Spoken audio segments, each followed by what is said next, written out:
भाजी होत आली, चपात्याही झाले, भाकरी पण होत आल्या आहेत. तर या सर्वांनी जेवायला.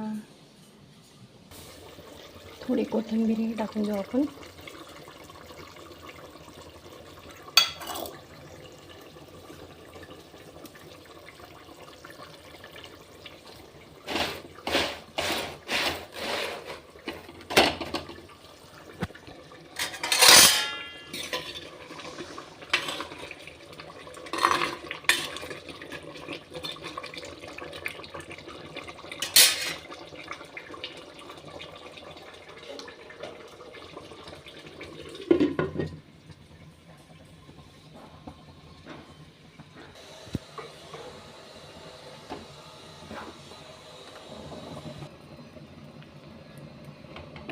भाकरी टाकली की लगेच आपण त्याला पाणी लावायचं,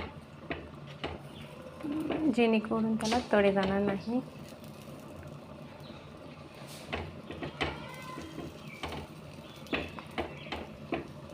संपूर्ण बाजूने छान पाणी लावून घेतले. अजून एक भाकरी करायची आहे.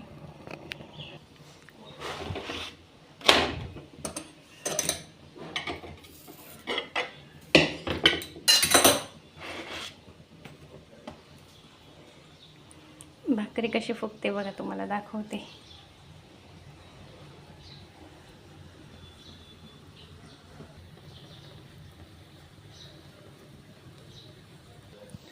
अशी साईडने व्यवस्थित भाजून घ्यायची.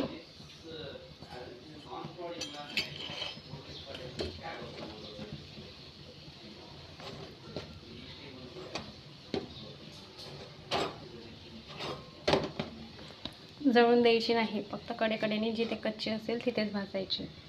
माझ्या भाकरी झाल्या आहेत. अशी छान भाकरी भाजून घ्यायची. भाजी एकदा चेक करून घेऊ झाली की नाही. चेक करून घेऊ भाजी आपण.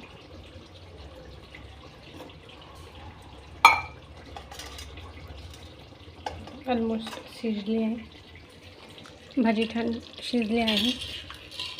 तरी मी थोडंसं, अगदी थोडं पाणी घातलं आहे. छान अशी भाजी होऊन जाईल. तुमच्याकडे अवेलेबल असेल तर थोडीशी कस्तुरी मेथी घालून घेऊया, अगदी थोडी.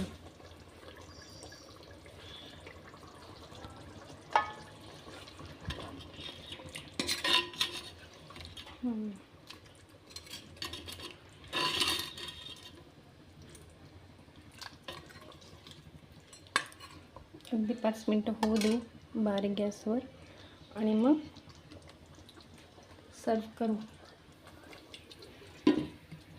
जवळपास यात 7 ते 8 लोक पोटभर जेवतील एवढी भाजी होईल, पण आम्ही 2-3च जण असल्यामुळे थोडी केली. मी अशा भाकरी ठेवून घेतल्या आहेत. भाजी पण होत आली आहे, भाकरी झालेल्या आहेत, भाजी पण झालेली आहे. या पिवळी भाजी केली आहे मुलांसाठी. भात पण रेडी आहे. आता आपण ताट बनवूया. एक ट्रिक सांगू का? ज्यांच्या घरात लहान मुलं असतील किंवा भांडी घासायचा कंटाळा येत असेल, त्यांनी अशा प्लेटी किंवा असे ताटे घेऊन घ्यायचे. आता मी वाढायला सुरुवात करते आहे. सो रेडी झाले की मी तुम्हाला दाखवतेच.